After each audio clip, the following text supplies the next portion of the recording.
Oh my God, we're all four here. I'm so excited. I know, finally back after how many episodes? Yeah. I tried my best to hold it down. I'm scared to hear because I feel bad. Like, did they fucking torture you like they did me? No, I'm just kidding. She's a little bit. They made me DJ. Oh, okay. I'm excited. On the live stream. On the stream. You're not going to see it, but it's on the stream. Yeah. It's on Twitch. Okay. Yeah. Oh, okay. Yeah. All right, ready? 1, 2, 3. Hi. What's up, guys? Welcome to another episode of Be Uplifted. Ooh, man, it feels like home. We're all And here. we're here all together. Is it because I sleep here? No. He's like, this is literally that for me. So. Yeah. Oh, what you guys don't know that's happened on that couch. Oh. I don't know either. I wasn't feeling a there. little sticky when I sat on it earlier. Oh, that's Hi, bad. guys. I want you to slide off. Just be like, whoa, still wet. Oh, gross. It's moist. I hate that word. So we're all back together again. We're all back together. We got Alley Cat over here in the corner. I gotta bag him because I heard that fucking episode, and I had hella people message me and was like, I was like, I can't even be mad though because it is true. If you know what episode I'm talking about, put it in the comments below. Yes. Yeah. I think that's part of the curse of being on a podcast. You kind of have to take the blows if you're putting it out there, right? Because there's some shit that comes out of my mouth. I'm like, damn, did I really want the world to know that? All right, we're here. On some real shit. Right? Yeah. But I mean, hey, that's who we are, right? Exactly. Love us or don't, whatever, you know. All right, so, I did it. Hey. Wow. What are we talking about today, guys? Today's topic is growing up Filipino. Wow. Wow naman. That's a heavy one. Or shit, growing up Filipino. Filipino. Filipino. Philippine X. I was waiting for the silence. Wow. Okay, so what are we talking about growing up Filipino? How was your experience? Yeah, I feel like my experience was kind of different because I'm half first off, and my Filipino side was the one who raised me, so it was. Can I ask, or can Yeah. we tell which side was which? So my dad's the one that's Filipino. Okay. My mom's side is the one that's Mexican. Yeah, so I mean, they spoke Tagalog to me. I had to do the whole manon thing and no shoes in the house, like that typical thing. But never were like I was forced to go to church like every weekend. I feel like that's kind of like a traditional thing, Filipino Lucky. thing for right? sure. I didn't do like any service in the church, you know, where they like ushering or like choir or anything like that. I guess the way to describe it for me is very like millennial American Filipino, Okay. if that makes sense. Well, true, because also your dad was very Americanized himself, although he was Very. Filipino, right? Yeah, like he was born in the Philippines, but he was moving around a lot because he lived in Long Beach. He was in the military, did all that. So it was kind of like very Americanized for me. Okay. Yeah. So I think that's a good place to start. Let's kind of all talk about our own personal backgrounds. How about you, Kuya? Like, where is your family from? What's your Filipino heritage like? Well, I mean, I was born in the Philippines. I Okay. came here when I was 8. Okay. It was pretty traditional Filipino. But it wasn't like too traditional. I mean, we went to church, but I didn't do any like altar boy or any type of things like that. I mean, you still did the traditional. It's different too because I come from the South. I'm Visayan, so sometimes the way that we do things is a little different than what they do. You know, in the main part, like Manila. Right. I could only assume because I came here at 8, right? So, Right. How did you guys make your way over here? there was this new invention called an airplane.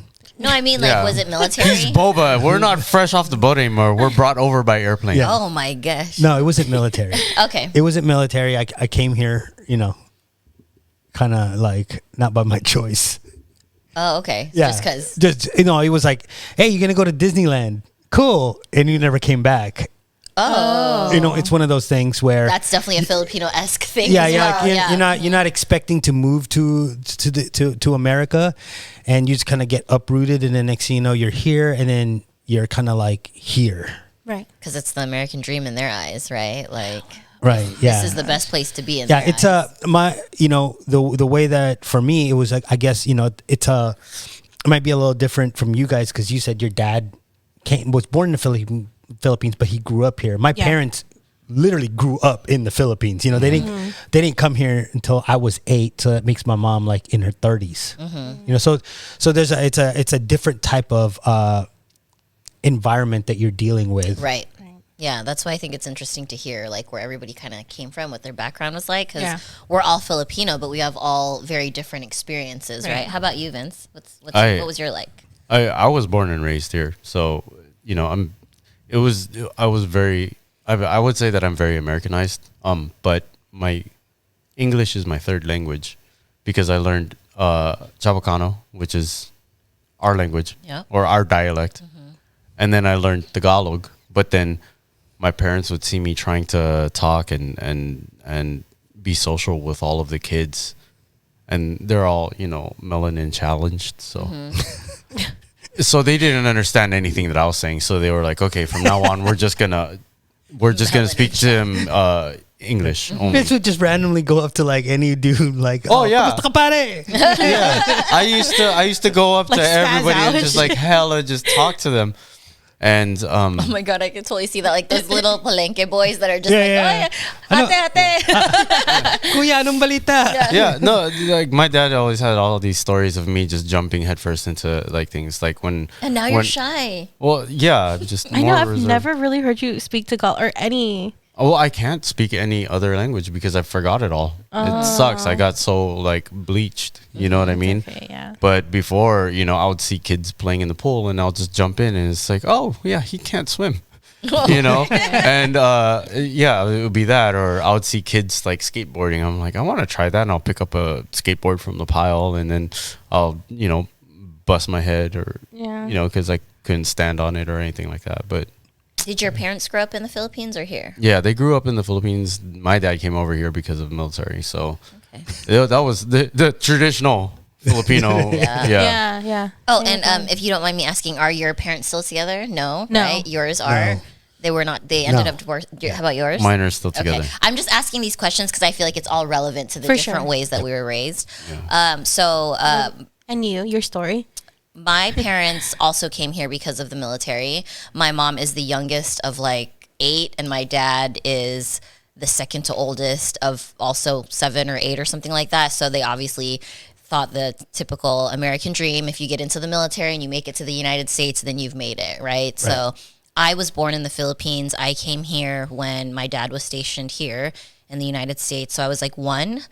I didn't know that. Yeah, so I was 1 when I came down here. I didn't get my citizenship until I was 10. Yeah. Because it's expensive. Yeah, it's fucking Yeah. expensive, exactly. And then my parents are no longer together. So they were together up until I was about 20. And now they're not together. So that's kind of like my Filipino Man, that's background. a long time to finally just go, hey, I'm done. Yeah, shit gets fucked up sometimes, you know? What would you guys say each is like something traditional Filipino, like growing up? I could never wear shoes in the house. Yeah. you Oh can never yeah, wear That's shoes. 100% that. Yeah, like for sure, can't wear shoes in the house. Family is always important in the Yeah. family, in the you know, for better or for worse, right? Like, because Yeah. you know how that conflict happens with Filipino families. Yeah. But family has always been ingrained in you, like. Like Yeah. they do no wrong. Even at their most toxic point, it's still Yeah. family. That's the thing that's Right. Yeah. kind of like good and bad about the culture, Yeah. right? Like, Yeah, but I actually, that's where I had a lot of conflict growing up with the Filipino community because they called it like respect, Right. But for me, it was more like, no, you might be my grandma, but if you can't respect me, I'll give you the courtesy. right, You know, I'll give you some courtesy, like, hey, how's it going?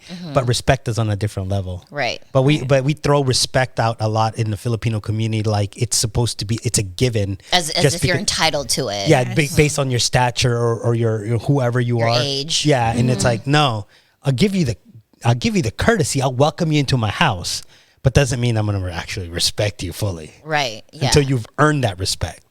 Yeah. I think that's also was my experience because I think our background is very similar in the fact that our parents were very Filipino, you know, and their traditionals and stuff like that. But I was kind of like you, like I'm like out of the box, you know, like there was certain things, even now, like I read these quotes that me and you have talked about where it's like, you know, that you're the one breaking generational curses in the family if you're the one that's kind of stirring shit up, you know? And that was the kind of my, one. I'm the disrespectful one because I would question shit like that. Like, why do I have to respect you when you treat my fucking mom like shit or, you know, like things like that. Yeah. So I get that for sure. And to like dive deep inside of the pool. Well, we're not Vietnamese.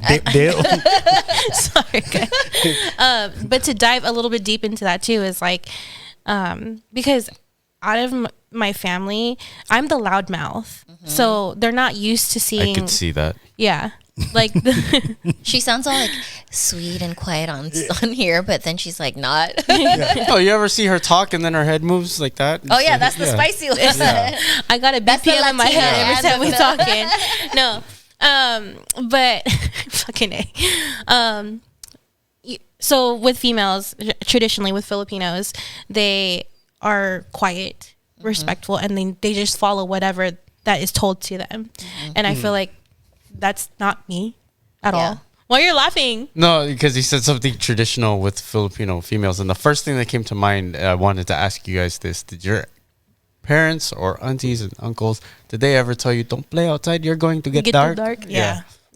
Hello. I was like, every day. Yeah.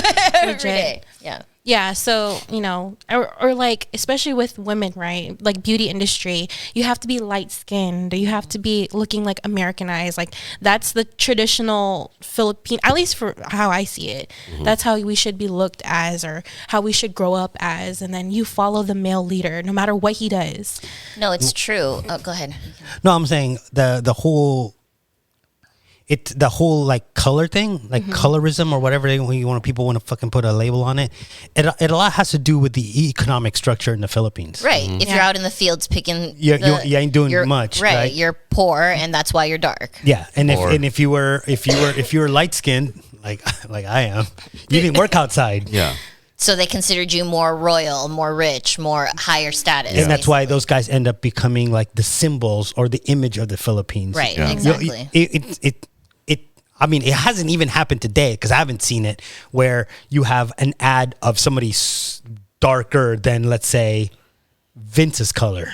That's dark already. I'm dark as hell. Yeah. No, but I'm saying like you never see it in the Philippines. You hardly ever, unless they're like, I don't know, like one of the top movie star or something. Yeah. I mean, and most of the time, the darker ones that are accepted, they're comedians, so they're playing like this like funny, like ugly character. The comic relief or the villain. Right, exactly, that part. And I totally relate with that because growing up, I was the darkest in the family. My mom, if you see my mom, she's like your skin tone, right? She's super light skinned. My dad is dark too, but I was the darkest of all of my cousins, and I would stay getting whitening pills, whitening soaps as gifts. You know, every time my family went back to the Philippines. The Licas Papaya, the soap? Oh my God. Everything. But like my family's bougie in the Philippines, so they would be like bringing me like Dr. O. Did you guys heard of Dr. O? Like the fucking top notch. Take these pills. And I'm like, I'm just a kid, not knowing fucking popping whitening pills, using whitening soaps, you know, and like not knowing that it was because they were telling me not to be proud of my skin. And they would legit tell me, they would be like, oh, if you lined all of the cousins up, Marjorie would be so pretty, but she's got a big ass and she's too dark, so she's the last one, you know? And I'm like, and it was because they thought like that was more of other culture type, you know? Yeah. That's what I like. Yeah. Well, I mean, it was appreciated before, and now everybody's like, oh, everybody's got a big butt, you know, and dark skin. So it took you however long for everybody to catch up to you. I mean, I still get fucking insecure about that sometimes. You know, sometimes I'm like, oh my God, am I getting too dark? And then I have to like, I think I've shared that on here before. I've had to like run it back because Ackright helped me with that. Like he's super Americanized, so he doesn't get the whole skin color thing. So he'd be like, no, fuck that. Don't be all pasty. I like your tan skin, you know? And so I'm like, okay, so tan is good. Like, okay. But I still have a complex. I'd be lying if I didn't say I did. Because sometimes I'm like, oh my God, I'm getting too dark. Yeah, I feel you. I always got made fun of because of my butt or because I had thicker thighs. Yeah, because you're thick too. So it's everybody's like, they like that skinny, like very feminine, dainty look in the Philippines for sure. Yeah. Actually, correct me if I'm wrong. I feel like the Philippines is kind of like, you know how they say that the Filipino culture is one of the cultures that are lost because we have so many influences from outside culture. So we don't have this like pride like Chamorro people do or like, you know what I mean? It's almost like we want to look like anything other than Filipino. That's how I feel. You know, like they lighten their skin. They want to be the next trending whatever the Americans are doing. Yeah. You know, like they're always the follower. They're not really the trendsetter. Right. Yeah, but I mean that happens in a lot of Asian countries. Yeah, like if you think Chamorro, true. You think they're like on some different island, right? They're like out there somewhere in the Pacific. Right. But the Philippines, we're in close proximity to Korea, Japan, China. But you see Japanese people, they're very into they're like Japanese, you know, like they know how to speak it. Chinese people are very proud, but I just feel like Filipinos are just now starting to get that kind of sense of like Filipino Americans, I guess you could say, of pride, you know? Yeah, I guess, a lot of it also is because of the American influence in the Philippines. Yeah. You know, and you could just tell by the three of you who came here because of what? Right. The United States military. Right. They've had the gigantic installations there, and the ultimate dream is to be, you know, that. And I mean, it's like you watch it in movies. Who are they watching? Americans. Yeah. You know, they want to be Grace Kelly. You know, Grace Kelly was super popular in the Philippines. But it's the white people that they want to be like. Yeah, because they want the stature, the look. Yeah. It's always been like that. Shit. Yeah. The hierarchy shit. Yeah. I mean, that's always what it's been, but I've never agreed with it personally, you know. I think it's not cool. Yeah. Yeah, it's different though. Like it's a totally different world when you've lived in the Philippines. Then you kind of understand how that works, and it's really hard to translate into the Philippine American point of view. You know what I'm saying? I mean, it's true because I have a lot of cousins that came later in life, right? Like late teens, 20s, and they had a very like limited view on how things they thought should be in the United States, you know, like what was beautiful, blah, blah, blah. Now that they've been here for 10 years, now they're getting tans, you know, now they're accepting like, oh, okay, that's really doesn't mean anything. I can get away with it here. Right. Exactly. Yeah. I mean, it's different. I can never fault anybody in the Philippines for thinking that way, because sometimes they don't live by the same standards like American, where if you submitted your resume, it's just letters in a box, right? Yeah. You submit it in a lot of Asian countries, it comes with your little passport photo. Yeah. Then your height, your weight, and all that stuff. And then a lot of times that actually, whether you think it's wrong or right, and I think it's wrong, but that will actually hinder you in getting the job that you want. Like you can't work even at a McDonald's sometimes if you're darker, because you have to be the first person at the door. Yeah. You know what I'm saying? So we can't never fault them for thinking that way in the Philippines, because that's the standard that they are actually like left with. Or stuck with. It's almost like they don't know any better. Like my youngest brother struggles with a lot of my mom's mentality, you know, because he thinks it's just her being fucked up. And I'm trying to explain that it's like, she just doesn't know any better. She means well. It's just she's grown up in a different type of mentality. So it's exactly what you're saying, where it's like they're not trying to be assholes half the time. That's just all they know. Yeah. You know? Yeah. Right. Yeah. It's interesting to see, like what you were saying kind of is that, like, for example, my cousin came and she, you know, born and raised in the Philippines. Now she's trying to work in Dubai. And then now they're moving her here. But, you know, it's like a long ass process to get her transferred and stuff like that, right? But when she came to visit, she was just like, she was asking so many questions and stuff about like our living style here. And of course, like I'm gonna tell her straight up, like, you gotta work. Like, I don't know what kind of picture you have of us. Like, you know, it's hard, guys. Yeah, it's hard, right? Yeah. So, you know, we're like asking her like, okay, so, you know, you want to move here. Great. You know, we'll support you, but like, what kind of things do you want to do, you know, and whatever and stuff like that. And she was just like, oh, I'll just be like a caregiver. I'm like, okay, girl, but you still got to go get your license, you know, and she's like, it's a process. Yeah. So, you know, because that's what she does in Dubai, right? Right. That's because She wants to be under the table. Yeah. That's what she can. I'll hire her. Well, the thing is, like, she's coming from Dubai. Her opportunities for jobs in Dubai is very limited to caregivers, nannies, or whatever you want to call it. Yeah. So, I mean, that's unfortunately, that's the only thing she knows.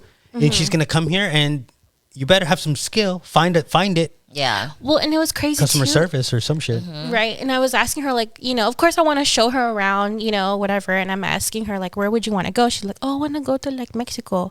I go, huh? Mexico? She goes, you know, like DJ. I go, girl, that is not the type of place. No. Wait, hold on a second. Depends. Time out. I Got a picture? Stop. No. I'll take her to TJ. I mean, I'm just asking. Like, we can go to TJ. She would still be on that visa. You know what I'm saying? Like, we could still. Anyways, but yeah, she just, I told her, I was like, that's not the place. Like, I go, well, do you like to party? She's like, no. I go, so why do you want to go down there? She goes, just to experience. And I'm like, no, that's not where you like to go. Okay. Like, so speaking to like jobs and stuff like that, let's talk a little bit about that. Did you guys growing up in your households have to experience the whole, like, you're failing if you're not a doctor, nurse, lawyer, healthcare field, military, etc.? Yeah. I had like my dad was really weird. He was saying, I came here in the military so that you don't have to join the military. Oh, interesting. And then halfway through high school, he was all like, why don't you just join the military afterwards?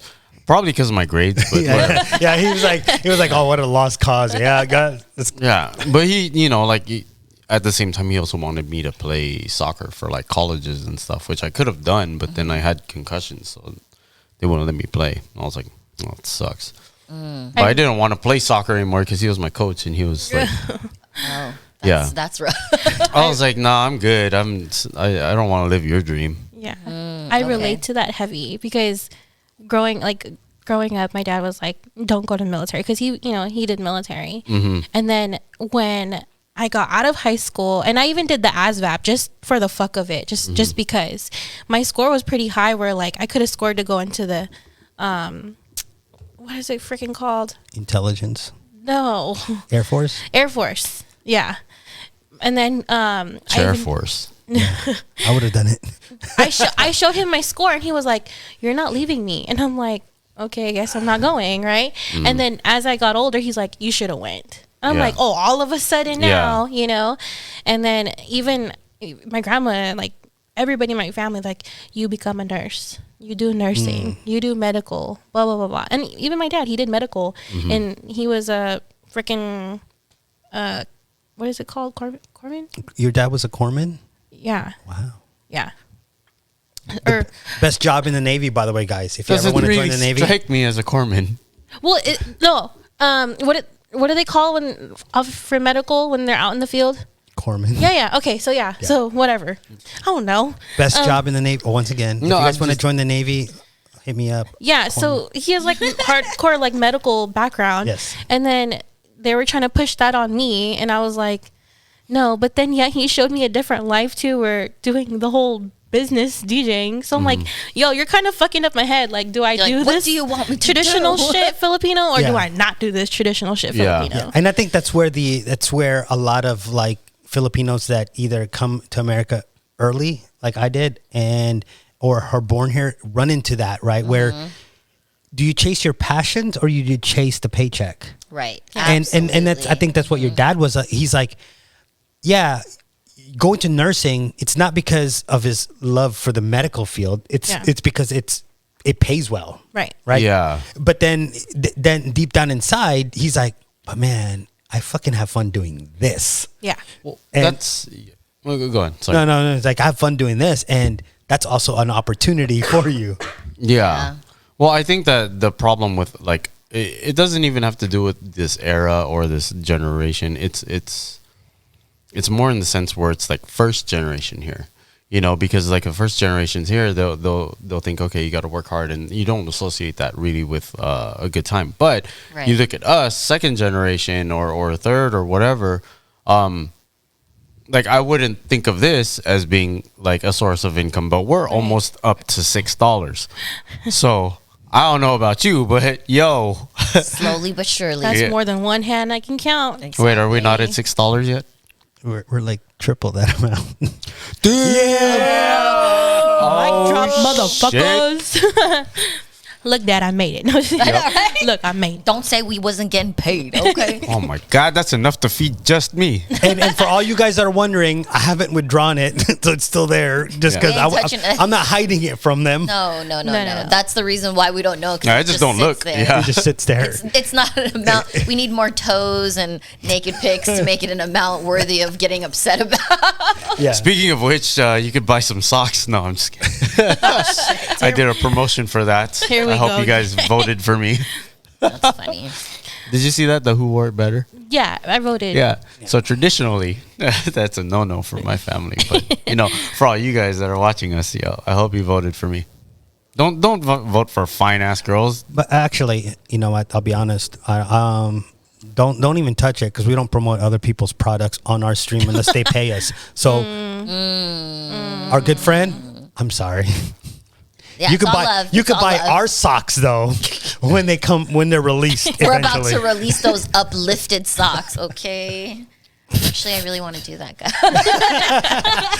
Well, I wanted to do a play on words like, this sucks, but then it was going to be this sucks. Okay, Yeah. that's cute.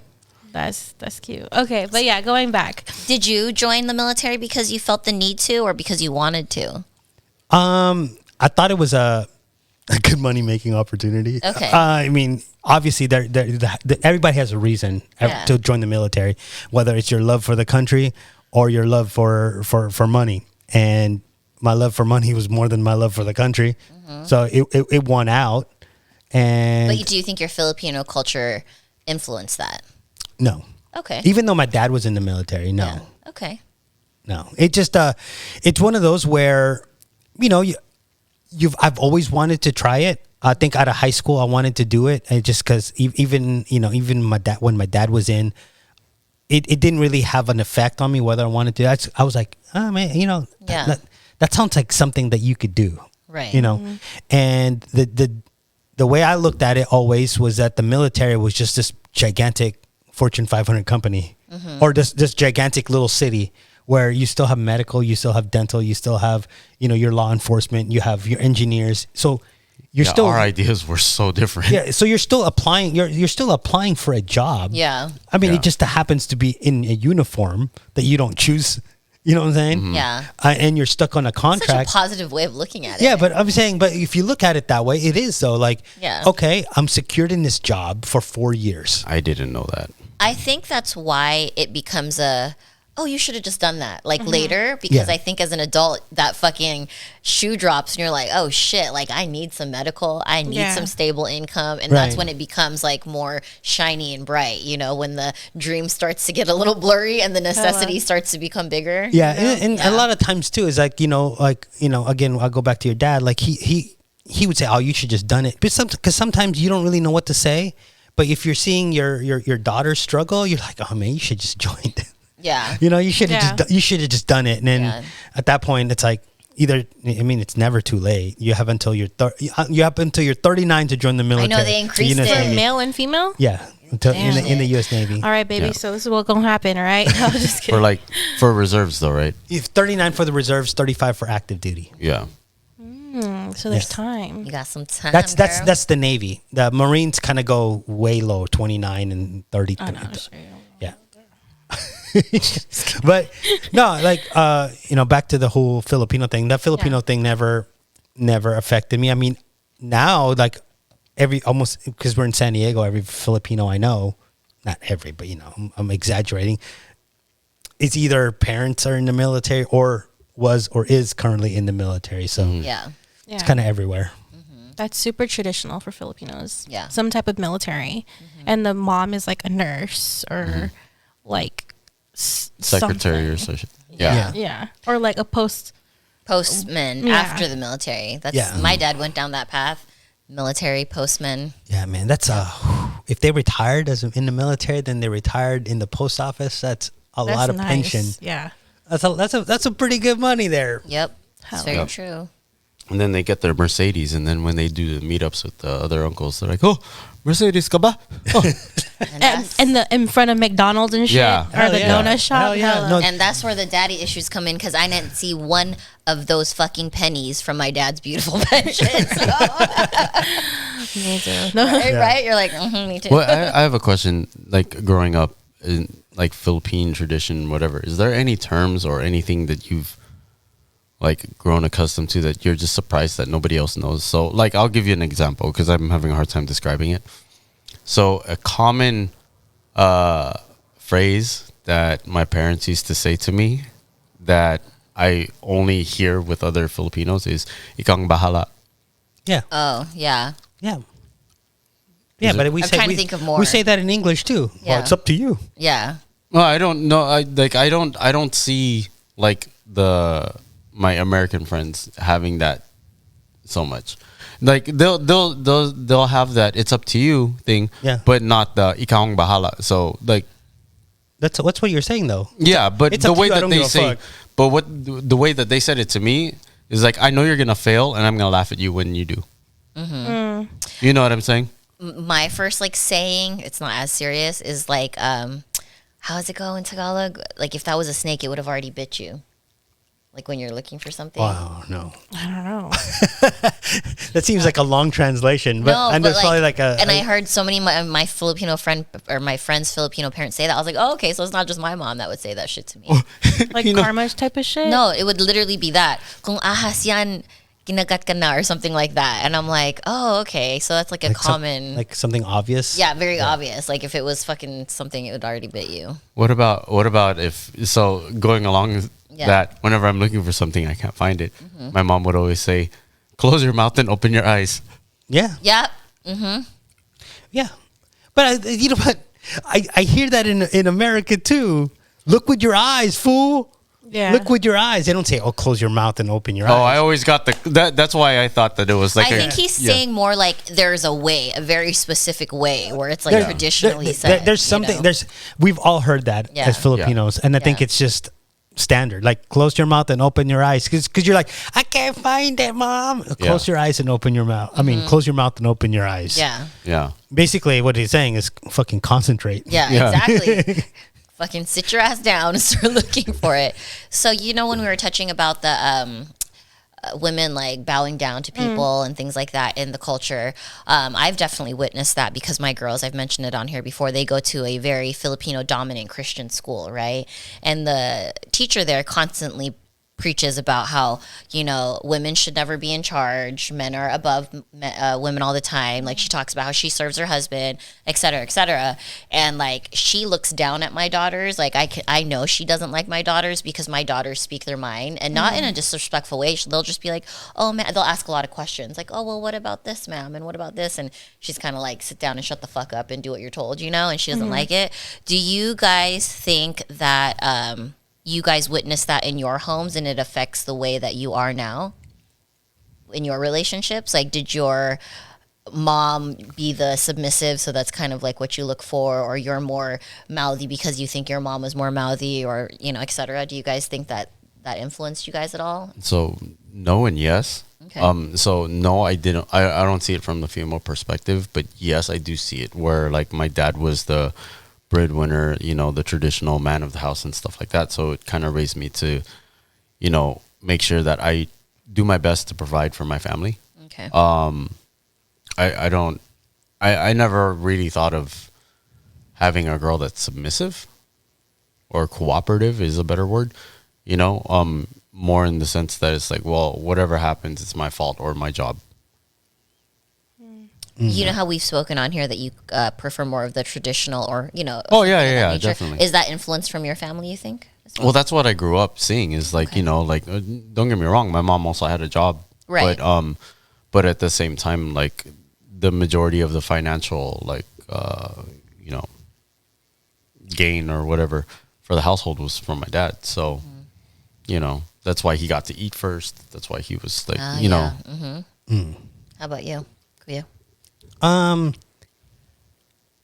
My mom, because she was technically a single parent, she was more like kind of freewheeling.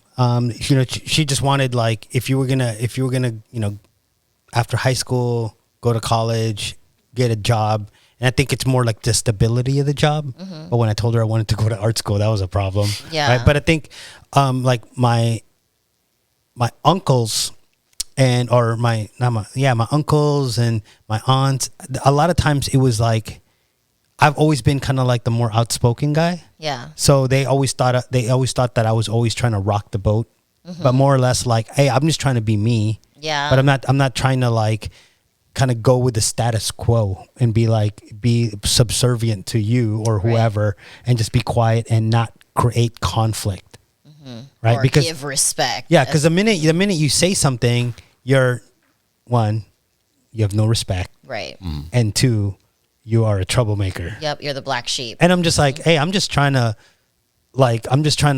be myself and what I want. Right. Yeah. Like financial security is not your problem. Right. Right. You know what I mean? It's like It's hard for that culture to grasp it, though. Like, I've experienced that. My dad didn't sign my college papers because I wasn't in nursing. Like, so I get that. Like, they're definitely like, well, you're not living our dream, so you're probably going to fail. You know, that's the way that they see it, in my opinion. yeah, well, because that's all they see. That's where they see the success, right? It's either in the military or medical or some sort of what do you call that, hospitality role. Yeah. Yes. So that's where they see like the gains, so that to them that's fail safe, right? You know, for me saying, oh, you want to be an artist? Oh, fuck no. Right. Like how are you going to make that money? Right. That's the first question, right? How are you going to pay for anything with that money? Yeah. Yep. Yeah.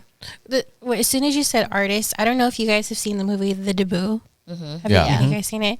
But I saw it when it was like new. Yeah, me too. So I don't remember it. Yeah, it was a long time ago. Yeah. Oh yeah. I've when seen it first came one out, time. yeah. One time it was a dollar theater in Eagle Rock. Oh yeah. That's like one of my favorite movies. I can probably word it word for word because that's how much I watched it back in the day. Cute. Yeah. And then recently, I mean, for those who, I mean, I don't know if we want to, whatever. If you're on Amazon Prime, you can actually buy it and rent it. So for those who haven't watched it that are Filipino, I highly recommend it. But I recently just put it up for Jason because he's never seen it, and he was like, "Holy shit! There's a movie, that Filipino has created," and he's like, "Holy shit, we can relate to that." That's the one that Rufio was in, right? Yes. Okay, cool. The Bosco. Yeah. That's her guy right there. Dante Bosco. Yeah. Man. No. Yeah. He's in the bathroom. No, I'm just kidding. Dude, he at home. That's what he looked like to me. No, but yeah, no, like literally that movie is like just like how you said how he wanted to draw and shit, and he's like, "Hi Ben, that's not like Right. where did I go wrong?" type of shit, right? But yeah, anyway, so answer to your question about the whole female role, I want to say yes in a way, but then the way I grew up was kind of like contradicting too, Right. because my grandma was like, "Don't do anything to make your dad mad." And I'm like, what the fuck? I'm just being a kid, Yeah. You listen to him, you do whatever he says. But then at the same time, I still got my dad who's like, Americanized in a way too, grew up in the hood or whatever. Yeah. And was like, but he taught me and raised me to be independent. So it was kind of hard to be like, so do I listen to you? Do I not listen to you? Right. You kind of don't know your role as the wife now or as the Right. girlfriend because you were the independent, strong daughter, but then as a wife, you were supposed to be Right. okay. But then I would say though, like I do take on that that role of the housewife duties. Yeah. I feel like even though I took my dad's advice to obviously support myself and whatever, but I still I still cook and clean were the traditional type of housewife duties where my grandma was trying to teach me or did teach me. But then I'm also, I don't know, I feel like I'm kind of like in the middle in a way. I think that's what makes mixed Filipinos interesting because I experienced that with act right. You know, there's certain things that he does that are traditional, and certain things that I wish he was more traditional on, and certain things where I'm like, thank God you're not that fucking toxic Filipino guy. Yeah. You know, like. Well, with you, Kuya, but because your baby mama is Filipino, right? Yes. Was she like super traditional, or is she super traditional, or is she more Americanized? She's more Americanized. So how did you guys raise your daughter in that way? Like, is more traditional, non-traditional? It's very non-traditional. I mean, there's aspects of it, you know, like, you know, your family gatherings and whatever and what you do, but it's not very Filipino. And has like your family like looked down on you because of that, or were they kind of like, where's the tradition, or where's the Filipino? Well, they know better not to ever ask me that. Oh, okay. You know what I mean? So it's like my mom has gotten to the point where she's like, look, you and your brother and your sister, you guys are damn near 50 years old. I don't need to deal with that bullshit. Yeah, do what you want to do. You know what I mean? Good. You raise your kids the way you want to raise your kids. That's nice. Yeah. That's good. What about you, Ari? Because I know, well, Akara's like mixed, and then you're like, you grew up traditional Filipino. Yeah. How is it for you raising your kids? It's kind of weird because I grew up very traditional Filipino, but when my parents split up, it became very non-traditional. Like, we stopped going to all the family parties. We stopped going. So we became almost like the outcasts, you know what I mean? So I wanted to carry that tradition into my kids, but my mom wasn't pushy. So it was really cool. Like, she kind of let me do my thing with my kids. She gave me her advice, and I took the best parts of her mothering and put that into my own mothering. But the pressure actually, interestingly, came more from Anthony's Italian side. They were the naggy ones that were like, you need to raise them Catholic, you need to baptize them, you need to this, that, and the third. Join the mob. Yeah. So it was almost like it was weird in that way, because I have a lot of very deep Filipino traditions and values that I carry on with my kids, but we're definitely more like a modern version of that, because I do see the other sides, like the toxic stuff. I'm trying not to bring that into the traditional side, you know? Right. What about you, Vince? Because your baby mama is Filipino too, right? Yeah, I think she was trying to be more traditional, and I was just more of a free will type thing. And I saw how my daughter was reacting to her being pushed into like going to CCD, going to learning piano, learning how to you know what I'm saying? Yeah. It's like the piano. It's like, oh, you got to do this, you got to learn how to do this. It's like you got to have multi talents and stuff. And I was like, no, just have fun, do whatever you want to do. If you want to be a ballerina, be a fucking ballerina. Yeah. You know, but I wasn't one to like teach her anything. More in the sense that I would help guide her if she asked for help, because again, like how my dad was with me when I was playing soccer and stuff, he was just like so forceful that I was like, oh, now I don't even want to do this. Right. So I took that, and if she wanted to try photography, I'll buy her a camera and then never bother her about it until she asked me about it. Or if she liked music and stuff like that, I'm not going to be like, oh, if you like this, then you got to listen to this and this and this, and you have to like this playlist. But then she'll be like, oh, Dad, I like this song and this one. Is there anything else like that? And I was like, well, I happen to have a mix. It's like, I'll give her that, That's dope. Yeah. That's cool that you don't pressure them. Oh. It sounds like for all you guys, it's great that you guys don't pressure your kids to fall into that, or like make them want to, learn that, you know. Well, I mean, like my daughter wanted to be an artist at one point. And the one thing I couldn't do was show her what I could do, because that's way more pressure than you could ever think, right? Yeah. So she's like, how do I do this? I'll go figure it out. And then her mom will be like, what do you mean? Aren't you an artist? Can't you figure out? I go, listen, whatever she's trying to do, I can finish like in 3 seconds. Yeah. Right? I'm not here to flex my skill. She has to learn that. Yeah. Right? Like what kind of pressure is that? Like I sat there one time and she was like doing figure drawings, and I'm like, no, this is how you do it. And she's like, what the fuck? I'm like, and at that point I stopped. Yeah. Only because now it's very discouraging. Exactly. Because like here I am, like I just step into this into the room and I'm doing a full like charcoal drawing. Yeah. That she's been struggling with for the last couple of days. Of course, it's gonna make her feel bad. And it was like, what the fuck? Like, how come I didn't get that gift? Right. But what she doesn't know is that it took me years to get to that point. Right. You know what I'm saying?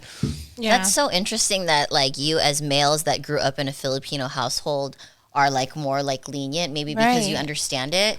Because, you know, just speaking from my personal experience, Akrai was the complete opposite because his mom was very puti, you know, white. It was just like, oh, honey, do whatever you want, you know? So I think he pushes this standard that is like old school Filipino because that's one of the things that me and him disagree on. Like we bought our son a program for DJing and he was like trying to teach him and he, you know, Akright's like, you're doing it wrong, you know, or like, you know, you have to do it like this. And I'm like, you're not making it fun for him, you know? And then like same thing with rollerblading. He was like, no, you have to do this. And I'm like, why don't you just let him play with the buttons or fuck around with the skates until he's comfortable and then he can come ask you if he has a question, you know? Yeah. He's like, no, it has to be a certain way. So to me, I mentioned that because it's interesting because I'm the Filipino one and I'm the one that's like, let them be a free bird, you know, like let them, and you guys are like that too. Whereas like he grew up in an American household and he was just like, you need to have it this way and it needs to be done this way. Right. I think for me, it's because I felt the burdens of it.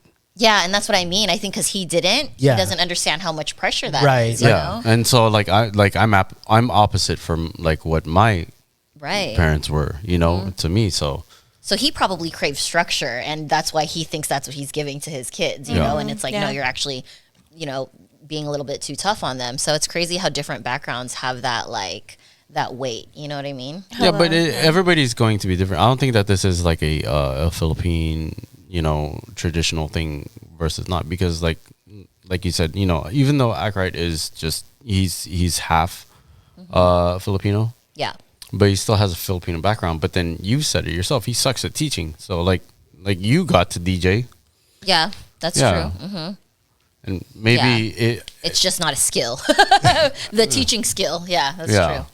Yeah, it's really the teaching skill. It's like, you know, you have to kind of, it's almost like, what do they call that in the military? See one, do one, teach one. Yeah. And it sounds like, okay. I said, yeah, like I knew. Yeah, I guess that's what like, I say. I've heard that before. I won't talk about the DJing because, you know, Akright's way better than me at doing that. So I know he could probably teach. But like rollerblading, it's the patience thing, I think. That has little to do with fucking whatever your culture is. It's either you have the patience or you don't. No, you know? it's about like, how good is he at rollerblading? He's really good. That's what he did. Oh, so he was like one of those rollerblades? Yeah. Yeah, so at the end of the day, he wasn't that great to begin with either. That's something that's where you have to be. You have to understand, right? To understand that you have to cross that. Yeah, and you just and nobody ever stood there because nobody knew any better. Like, so nobody stood there and it's like, "Hey, Anthony, you gotta do this, this, and this." No, he figured that out on his own. Right. Oh, I will say this based on that, and I'm sorry to cut you off, but I'm trying to piggyback on this before I forget. I think that this generation now is gonna suck at learning shit because they want that instant gratification. Oh yeah, for sure. It's like if they don't know it right away, it's too much for them. Don't get me wrong. YouTube University is great, but it sucks because you're not gonna take the necessary steps and pay your dues basically. Yeah. But I mean, I still think that while that could be a problem, it's still the good thing. Because I always look at the positives when it comes to that. It opens the door. It does, yeah, definitely. Because as content creators, I can't dwell on the positives, right? I always got to look at like, what does my content do for the future? And I'm like, well, somebody watching our video, somebody watching this podcast can go, oh, that can be done. Yeah.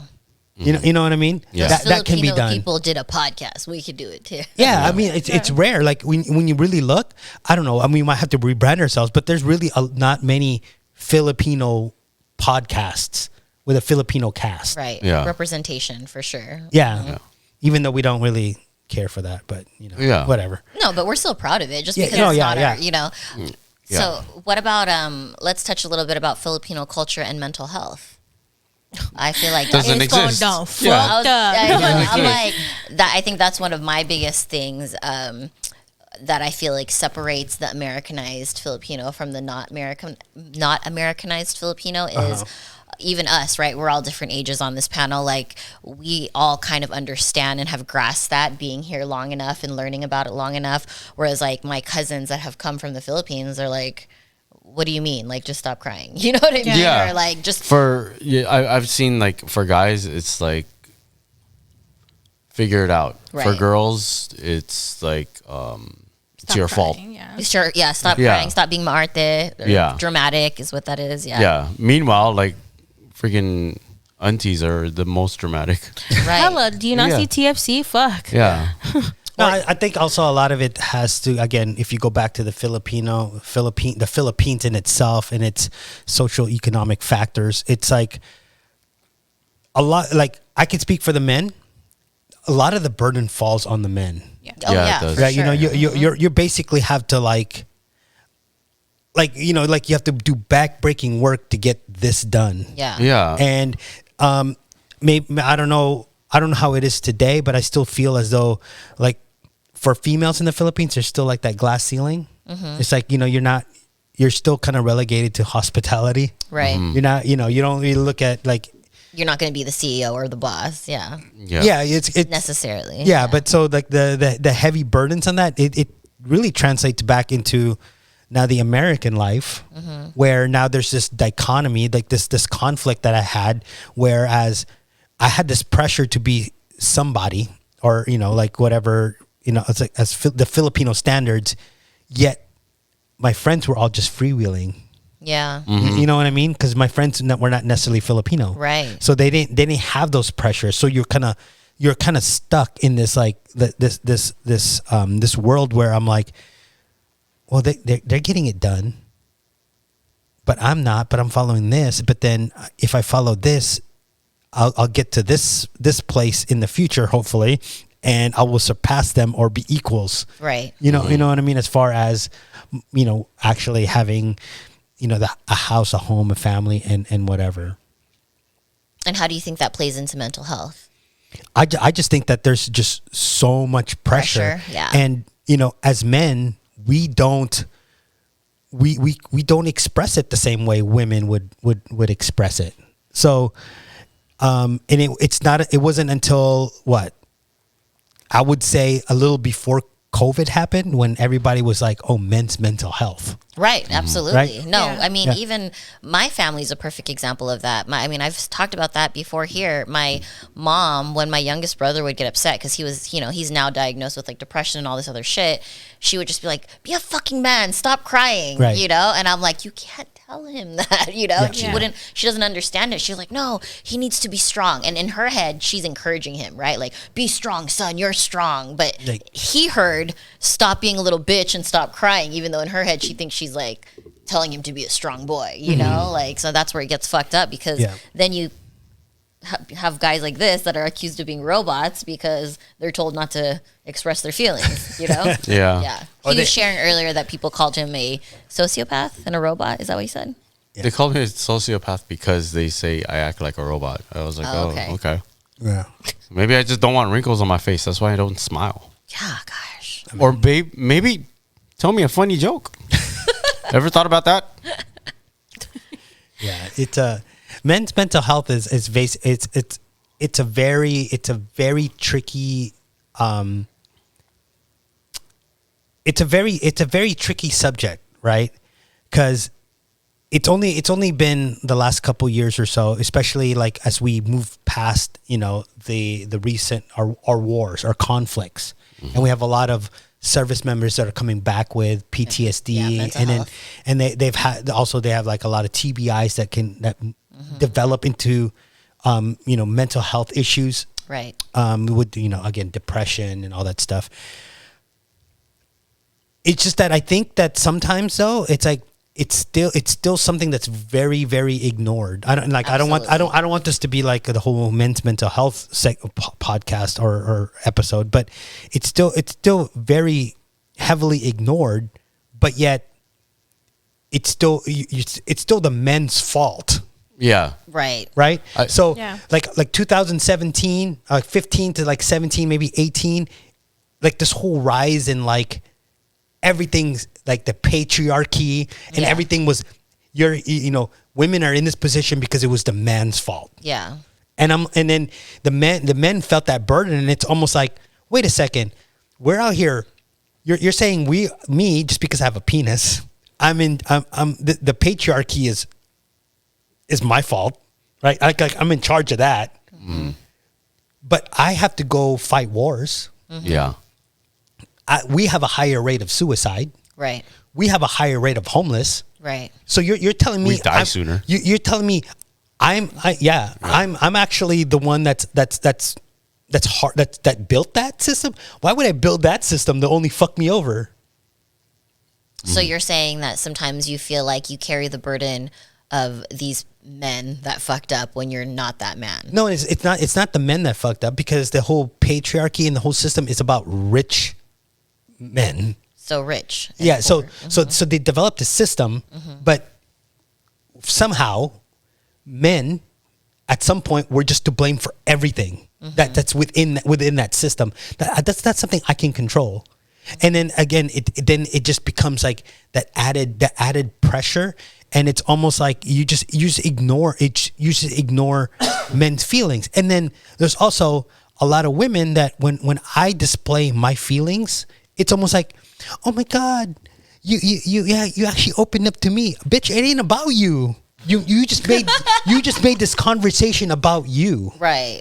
When you're trying to share you for the first time. And guess what they do after that? They share with all their friends. Oh my God, you can't believe last night Harry was crying and he just opened up to me. That was like, now how could I fucking trust you at that point? That's true. How the fuck do I trust you at that point? Damn. Like I just opened up to you. You made it about yourself, and then you told your friends what I'm feeling, which is something that I don't normally do. Like men don't just go, like if I told Vince and we had a problem, we'd go ahead and fix it. But Vince would never go, oh my God, I'm so glad you opened up to me, buddy. You know what I mean? So like with drawback in the Filipino society, those were always the burdens that I like, that all of that is just a wall. It's like, like I'm competing against that guy, but I know I can't compete with that guy because I'm my own guy. But yet there's that standard that I would love to be at, but yet I'm not quite there yet. You know what I'm saying? It's crazy how it's mental health, but it's like so different for the genders to me. Yeah. Because for you guys, I feel that pressure, man. Like that's heavy, like just hearing you talk about that, But then you hear a lot of girls when they're fucked up, and theirs is more looks wise, right? Like we get fucked up in the head and we have no mental health because they're telling us we're too fat. Yeah. Or, too dark Yeah. or this and that. So it's like a different spectrum of mental health for the female Filipinos, and then a different spectrum of mental health for the male Filipinos. It's so crazy. I agree and disagree to a point, only because the situation that I'm in right now, being pregnant and not married, first off. Oh, that happened to me too. Oh, I'm sorry. No. So that was me too. yeah, We're all scandalous. And then so being pregnant, not married, not having my own home yet. Oh, that part too. And not having a career is like looked down upon. And I don't look the part. Like, yeah, I look Filipino, but I'm not light skinned. I have colored hair. I have a butt. I have boobs. I'm thick. Like everything that a traditional, wife, girlfriend is, I don't fall into that. I feel that. And that's what made you insecure growing up? Yeah. And even like now, okay, I was already insecure about my body when I was younger. And then now to be pregnant and bigger, it's like, holy shit, I'm more insecure about that, right? And even like, okay, like for example, my baby shower, even like seeing family now during the holidays, they're like, wow, you're like sorry, Grandma, I know you don't watch my podcast, so I'm gonna put you on blast. But like, wow, sorry, Lola. Yeah. Sorry, Nana. I know what part to clip. But she's like, when I told her I was pregnant, she goes, oh, that's just you're getting fat. Like, wow. You know what I'm saying? And then even when she does the game, the game where you measure your belly, right? This woman, okay, she had the string so fucking long. I'm like, and I played a joker. I was like, why do you always think I'm the bot? Like, and she goes, whatever. Like, and she goes, you need to watch it because you're gonna be diabetic with your, Yeah. Are we good with the screen? Yeah. We're yeah, good. Okay. So sorry, making sure. Okay, we've done it before, so it's good. Yeah. But yeah, so that whole thing, and then like, even though Jason and I are not married, she's like, oh, that's her husband. To like when she talks to her friends in the Philippines, or like when she's over here on Facebook Messenger and shit and talking to them, they're like, oh, that's her husband or whatever. And I'm like, automatically he's my husband, because if she tells them that's my boyfriend, I'm looked down upon because of that. No, she's looked down upon, not you. Yeah, not you. like as if she was a failure or some she's shit like that. protecting herself. Right. Yeah. Right. It's a status thing for her too. Yeah. No. Yeah. Oh, for sure. Yeah, so Filipinos, stop buying Louis Vuitton if you have cavities. Right? Take care of your shit first. But a lot of it's still, again, church based, right? So, the whole like sex before marriage and like, having kids before marriage. It's like, Jesus, that's the like word I don't even understand. I don't even understand who came up with that, because I don't know if I've read it anywhere in the Bible, like where it specifically said you have to be married before you have they kids. just made that shit up for they themselves. Yeah, it's kind of like how probably like every culture, but I'm Filipino, so I'm gonna use my Filipino parents. Like, you can't drive with the light on. Right. Or something They made that shit up. Yeah, because the cops will pull you over. Yeah, they made that shit up. That shit's legal as fuck. Turn all of your lights on and drive. Right.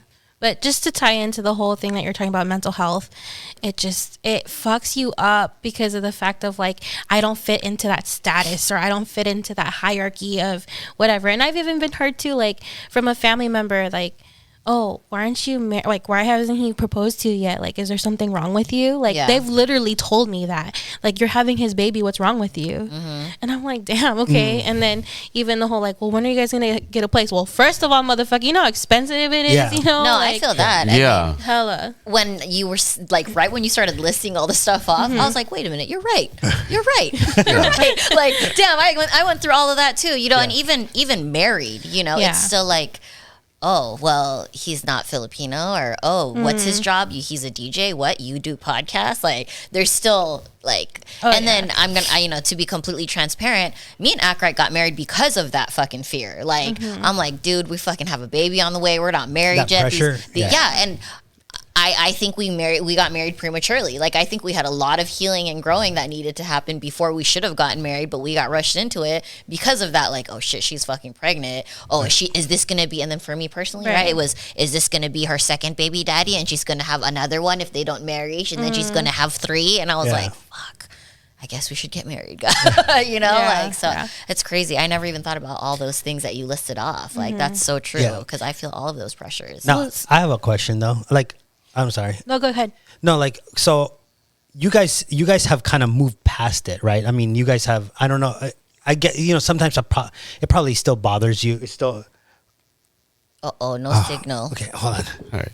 Pause. So this time we got to check on it. Yeah, pause. Ay, nako, ano nangyari?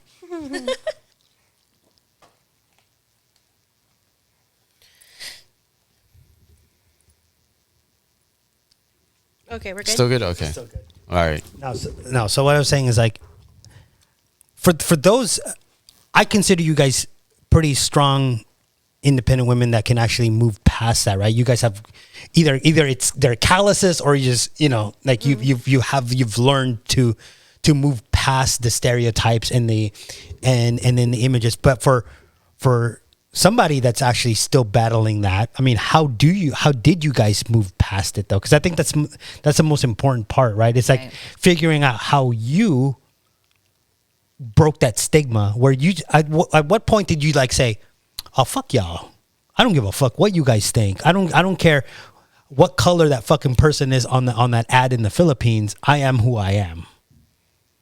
Like beauty wise, or the whole marriage thing? No, just in general. Well, because that will fall into it. Like if you can't worry about your whole image as image wise, beauty wise, you've already learned you only learned how to not care about what people think about your marriage and proposals and all that shit. You want to go? I can answer this. I don't know if this is a girl's question or whatever, but I can answer this because I think that it would apply. When I realized that the person that was putting the most pressure on me was the person that I didn't want to grow up to be like. Ooh, that's a good one. Yeah. Yeah, that's for sure part of it. Yeah. Do you have anything to add to that? For me, like my like light bulb, like how did I push through it moment was I got to a point where I hated myself for long enough. You know, it was one of those things where it was like, I can either be unhappy trying to live up to everybody else's standards because I'm already fucking unhappy doing so, or I can be unhappy not living up to my own standards. No, unhappy but doing what I want to do. You know what I mean? Like not unhappy but like failing, but at least I'm doing what I want to do. Right. You know? Yeah. So I got to a point where like the unhappiness and the burdens got so heavy that I had no choice but to be like, fuck it. I'm gonna do what I want to do. And if I fail, I fail. If I don't, I don't. And at the end of the day, the people that are with me at the end of that journey are the people that love me for me and not what they want what they thought I should be, you know? Hello, yeah. To just piggyback a little bit more off of that too, is like I fell into that where like I started, you know, trying to lose weight and like go lighter or whatever, and they were still talking shit about me. So no matter what the fuck a spectrum that I'm on, they're still gonna talk then shit. Then you become too skinny. Yeah, at some point, right? You're losing weight. You're not eating. Right, and then that's why I was just like, you know what? And then there's fucking some people who are fucking paying to buy the shit that I have, and I'm like, you know, at this point, like, fuck it. But I mean, I can't really say like for sure like I'm on that side because of even still whenever people bring up the whole like marriage thing and stuff like that, like sometimes I have to like ask Jason like, well, you do want to get married, right? Or like, are we not, you know, just to like, because it does get to me, you know, whatever. But then I also even told myself, and I've told you this too, when I first found out I was pregnant, it was like, well, I would feel more of like people would talk shit about me that I'm getting married because I'm pregnant. We're doing it for the wrong reasons. Right, exactly. So, well, people talk shit no matter what. Yeah, exactly. Well, it goes back to that, right? Yeah. So, I mean, honestly, like it's gonna take time. You'll eventually get to that point where it's just bullshit. It's really just bullshit. And here's the thing. Let's keep it 100 here, right? At the end of the day, it's never gonna go away completely. Right. Like we have been raised in a certain way and in a certain pattern in our brains that are already in there, like scientifically, you know, that like that form of thinking is going to be there somewhere. The difference is having the discipline to fight it when that pops back up in and out, you know, because I still struggle with that. Like even recently, my cousin, I saw her and we were best friends growing up. We fell out of touch, and I saw her on Facebook because I never fucking go on Facebook. My dumb ass was like, let's check out Facebook today, you know? It's always that fucking one time. Exactly. Right? So I fucking go on and I see that she fucking got married to this French guy that was like the love of her life, and they have this like beautiful French love dream. Probably just met him too. Right? No, and she fucking has her master's degree, and they just bought a house, and blah, blah, blah, blah, you know, like whatever.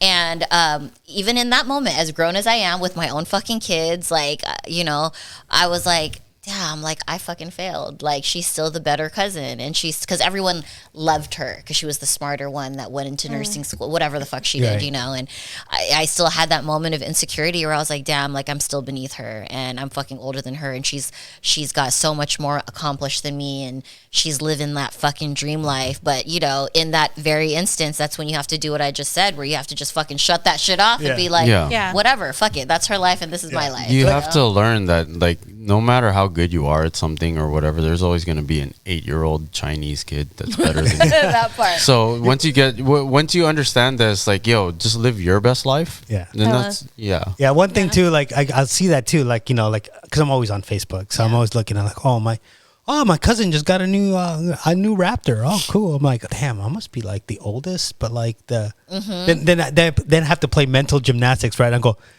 yeah, motherfuckers, but they don't have like 4 YouTube channels and a podcast. So fuck y'all. That's what I have to do. But I get to fucking sit around and chat with my friends and fucking, you know, like, it's exactly. It's funny you guys are saying that too, because I'm like, but when shit fucking hits the fan for them, who do they fucking call when they need advice? That part. Exactly. Well, you can also, like, I don't know if you guys remember, but you can learn how to bend your goals. Like I've told like Rich, David Beckham? Yeah. I've told Rich and Ari when we were going to KFC last time. I was like, watch, a year from now, we're going to be doing the same thing, but we'll be in a Tesla. So I hope I buy a Tesla, but most likely I won't because I'm poor, but I can rent it for that day. See, still achieving my goals, just bending the goalpost. Same thing with like this whole marriage shit. Like, fuck, do what I did. I got married in Vegas. Yeah, no, for sure. So Yeah. if they complain about you being married or not married, go to Vegas and be like, I'm married. If they're they're not, gonna be mad. And then if they complain about, oh, you got married just for the kid, come back to San Diego. You're not in Vegas anymore, so you're not married. You know, it's funny too. My grandma was like, "Oh, you know, your uncles, they went to Vegas, and you can just go get married like that." Yeah. I'm gonna go, "Oh, so you ain't gonna be mad if I don't do it in a church?" But you know they would be there. Right, right. You Yeah. can't win either way. Yeah. But I think the whole marriage thing, it's almost like just I don't know. For some reason, Filipinos think that just because you're married, You made it. Yeah, no, like the relationship lasts forever. Yeah, no, Yeah. No, Yeah. just because I'm married, I'm getting divorced recreationally now. This shit is fun. No, I'm just kidding. Well, and then if you divorce, you failed. That's the way Right. that it looked like it. Because I mean, when I was even breaking up with my psychopath baby daddy, like I told them everything he did, and they were still like, "Oh no." Yeah. Oh no, you stay, Yeah. you stay, and I'm Yeah. just like, nobody gives a fuck about how I feel. So this bruise ain't shit. Yeah, or what? exactly. Nope, you stay. Yeah. But it's also different. Like I guess, again, we go back to like how they're brought up, and traditionally, yeah, you fight for your marriage, right? Right, of course. Traditionally, you fight for your marriage, and you fight for the love or whatever. And But that's when you're- beyond tradition. I mean, beyond what your race is. I think that's just you should. Right? Yeah. I know, but I think that at some point there's like a limit, right? Like, yeah, I'm gonna fight for my marriage till it punches me in the face. Right. Literally. Yeah. Right. Like literally. Literally, yeah. Yeah. Well, and two, like to give a little bit more advice, if you think about it too, like I think about this sometimes at the end of your life, right? When you're sitting there and people are, and you reflect on your life, or other people reflect on your life, like how cool is it to hear someone go, yeah, we loved Rich, he fucking did cool shit like podcasts and this and this and that. Or we could go over here to Bob and be like, or Boboy and be like, oh, Boboy was a doctor. Yeah. That is Well, it. they'll be You know? then they'll be like, oh well, Bobo is a doctor. He lived born life. He was a neurosurgeon. Oh well. Well, he was a neurosurgeon. Yeah.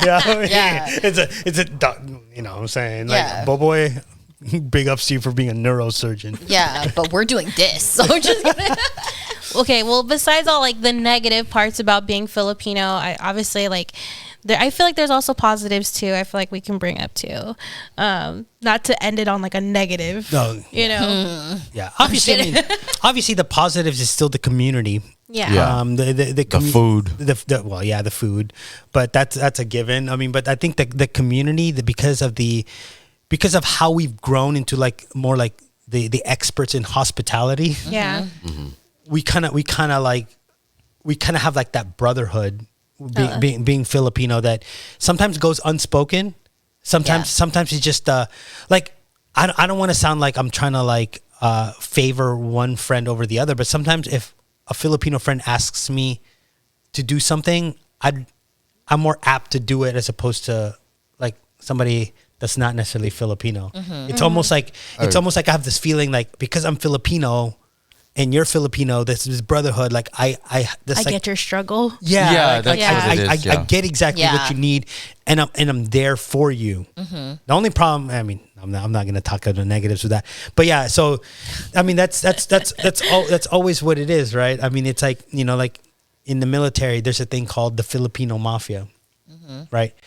But I think that the thing is that, you know, we as Filipinos, we have had hundreds and hundreds and hundreds of years of struggle and invasions and occupation, that we understand what it is to struggle as Filipinos. Yeah. We understand how it is to struggle as Filipinos, so we always have the ability to lend a hand Yeah. when we can, to get us up to a different level also. Yeah. Whether those expectations are far reaching, it doesn't matter. It's still, you still have somebody there that's actually able to to lend their hand to help you get to where you hopefully want to be. Yeah. It's true. There's a Okay, let's not talk negative, but yeah, I agree for sure. Because obviously, with that, it's a commitment. Yeah, and if you break that commitment, there's a problem, right? Yeah, so and there's a business aspect to it too. Exactly, and that's where the negative part. But we'll not talk about that. But if you're Filipino and you know what we're talking about when it comes to Filipino business, you know what we're talking about. But there's still that ability, right? There's still like that community, like. There's certain communities right now in the United States that continuously drag each other down. Like I've never seen anybody like hate somebody else for making more money than them, like on social media. And it's almost like in some certain communities, the more money you have, the more hate you have from your very own people. Like I don't fucking understand that. Definitely opposite in the Philippines. Like if the higher your status, the more respect and love you get. Yeah, but the more you kind of give back to your community, and right? Too, there's Manny Pacquiao, right? Like he built like almost like his own little city, like by himself, and most of his money he donates to the poor. Right. But and I guess that's still about Filipinos, is that we have the ability to go back and be proud of being Filipino.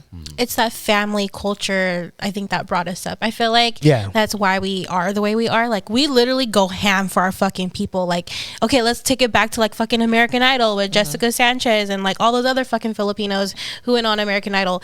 When you vote, they fucking voted for their people. By the way, fuckers, my niece, she was on American Idol and The Voice, and you guys didn't vote enough. Which one's your niece? We'll talk okay. I think I know. Yeah. I think I know. You mentioned it a long time ago. Yeah. I want to know. I watched both of those. Yes. So like, hold on. She lived in Eastlake? No, Temecula. Okay, maybe I'm not. Okay. But yeah. Okay. Same thing. You could start. She was on. I think I know who you're talking about. Yeah, she was on The Voice first, or she was on American Idol. I don't know, one of those. Like, but she was on both of those shows. I didn't vote for her. I hate you. But yeah, I know. I feel like when Filipinos go hard for their people, though. Yeah, like, in general, we go really hard for our peoples. You know how many times I text for the Jabberwockies to win? Hella. Yeah. Hella, me too. I think that for me it goes kind of hand to hand with the whole community thing.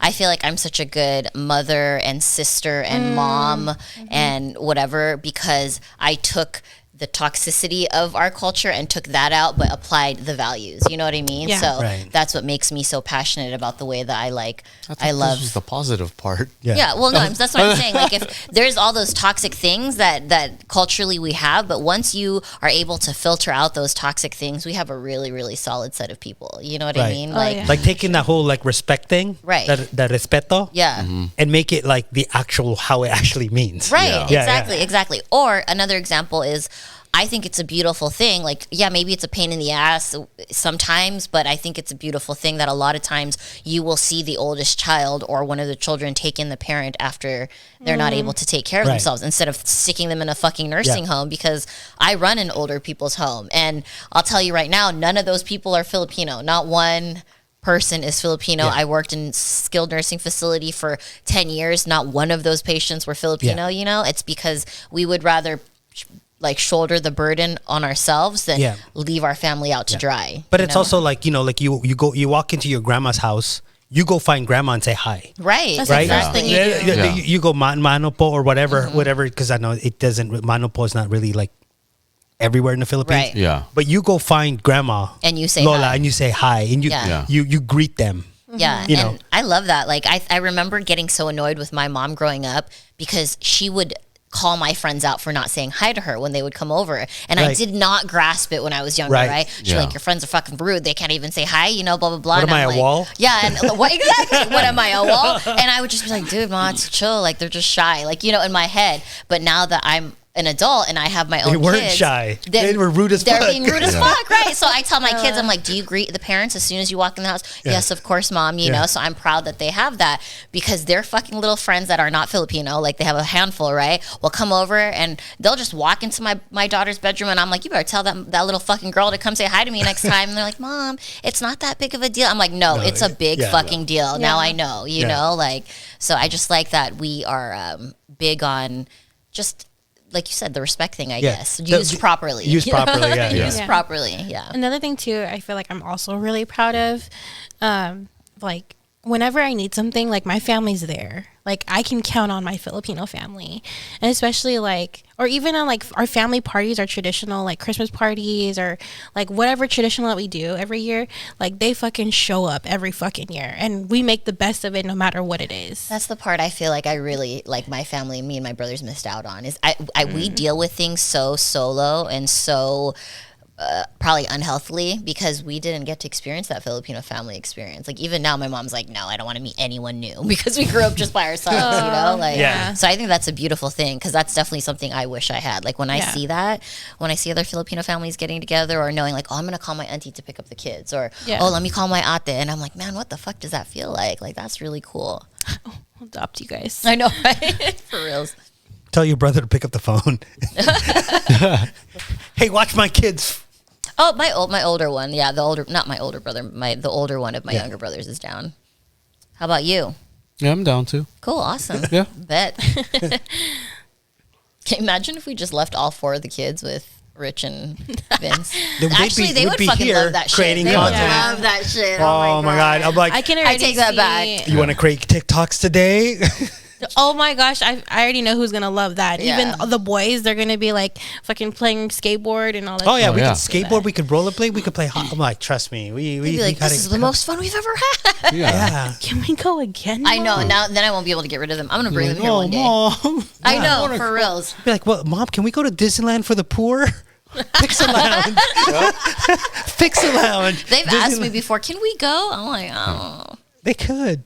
Oh, dude, can you imagine if this is my time? Can you imagine if I had bought one here too? Oh The little dog? Yeah. Oh my God, they would go ham. They would love that. Never leave. Oh my gosh. All right, so what would you tell, let's close it this way. What would you tell a little Filipino American boy or girl growing up in a very hardcore traditional family that you would have told yourself growing up? Damn, that's hard. Don't worry, it gets better. Yeah. Ooh, that one hit my soul. You know, it's That's true. I'm trying to go deeper than that, but yeah, that's really good. Yeah. At some point, like I'm talking to the youth of today, right? Yeah. Not everything is fucking toxic because you disagree with it. Oh, that's a good one too. You know what I mean? It's like that's why I always say, like, you have to look at the positives of it and figure out whether the positives outweigh the negatives. If the positive outweighs the negative, it ain't fucking toxic. Yeah. You know? that's It's true. like, just because your mom is telling you to fucking to wash your fucking ass or clean your fucking room doesn't mean she's fucking toxic. Yeah. She's telling you to clean your fucking room.